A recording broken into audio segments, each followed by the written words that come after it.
And I Yes, don't. Is that true? that is true. You know me, Angela. I've always been upfront and with you, and that is true. I wouldn't tell you a lie. Why wasn't I informed or invited to the district court? Why wasn't I told? I'm in complete shock. It's not that where it's gone. It's not like it's a hearing or anything where two sides get to give evidence. So if you were required to, you would have been, but you were. That wasn't a requirement. And I was disappointed that you didn't even, I'm in complete shock that Garda Síochána is building a case against me on behalf of a British alleged, paedophile. I'm in complete shock. I don't know what to say.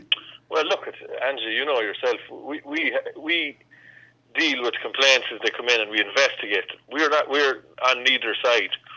We just gather evidence, present the evidence, and it's not us that decide. Do you know what I mean? We're just investigators in this. And you know that your man, we told you that your man made a complaint. Yeah, but for instance, if somebody goes, when Louise went to court, when she went to the guards and reported sexual abuse, it was the guards that were prosecuting Paul Hopkins, and Louise was just a witness. So now the way it comes across is it's Garda Síochána going after me, and Ricky Dearman will be called as a witness. Well, if it does go to court, if his complaint does go to court, I'm not saying it will, it would be a case, he'd be a witness. Exactly, sure, he's made the complaint. He'd have to back up his... But everyone gets to tell their story. That's the whole idea of a court case, if it goes to a hearing.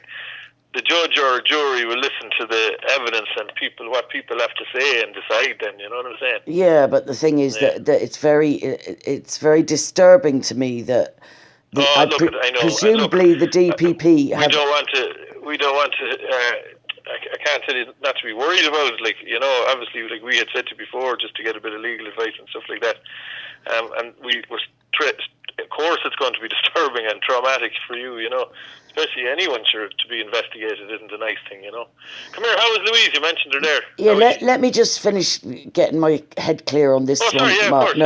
No, because I would like to think that the relationship I've had with you, that I would be informed if I'm going to get a shell shock, we've gone to the district court and we've... Well, look, it wasn't me, I'll say that much. No, it'd be Jerry Goldrick. I know it's his case, but he reports to you, and I just would have liked...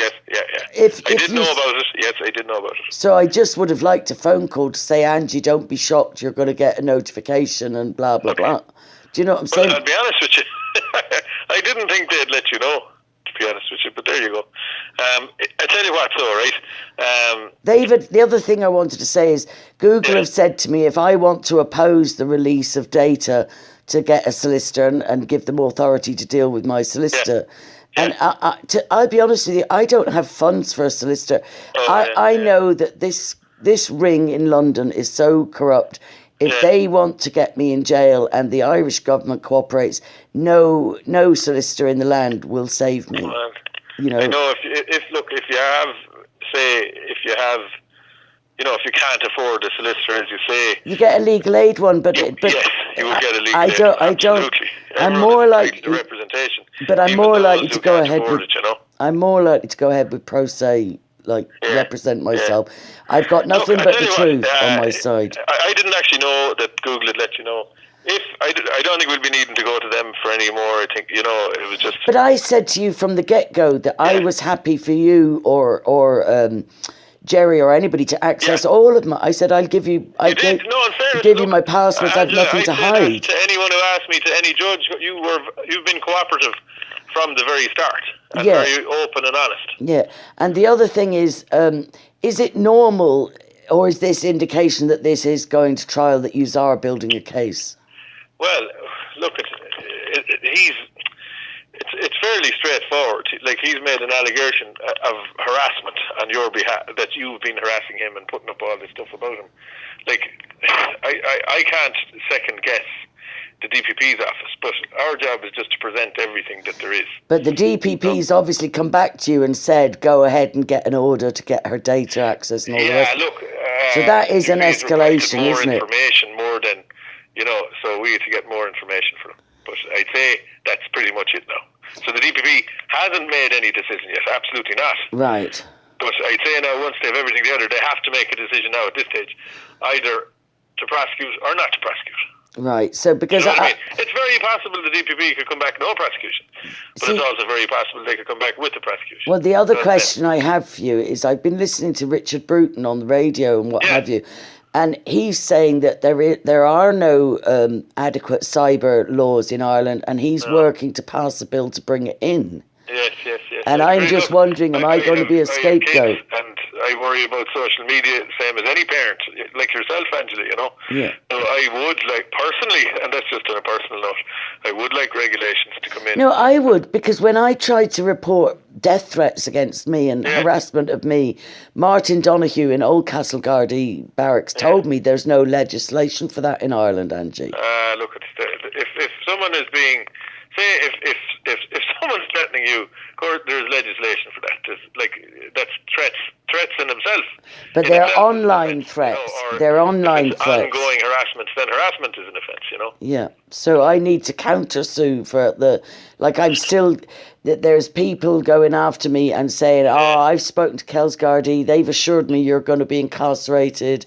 I've added my... That's just rubbish.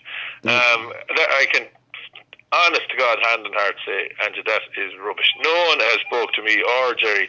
I wouldn't even use the term incarcerated. It's ridiculous. Right. You know, it's just ridiculous. So, no, that's pure rubbish. You see, that's the problem with social media. Anyone can put up the stuff and, someone else could be hurt by it or take offence from it, but I can safely tell you now, Angela, that is rubbish. So you haven't had calls. Can you write down a couple of names and just check with Jerry if he's had phone calls from people? From them? Oh, I can, of course, yeah. Yeah, there's somebody called Heather Brown. Heather Brown, yeah. She also goes by Prudence Halliwell. A completely different name? Yeah. Prudence Halliwell. H-L-L-I-W-E-L-L, is it? Yeah. Doesn't matter anyway. There's somebody else called Yolanda. Heather Brown, a.k.a. Prudence Halliwell, is that right? Yeah. Okay, There's another person called Yolanda Kenwood. That's Yolanda Kenwood. Kenward. Oh, Kenward, sorry. Yeah. And Yolanda is with me. So Yolanda is with me. Have these people contacted him, or there's more. There's several people saying, I've been on to Kelsgardy, I've added, I'm going to support Ricky Dearman. People just, I'll actually, do you know what? I'll just make the message. Jerry is in this evening. I'll just say phone message. Sorry, no, I just want to make sure he gets it. Jerry. And I could give you a list of 6 people that are saying that they've been... hang on, right. I'm going to put it... I was speaking to Angela today. She requested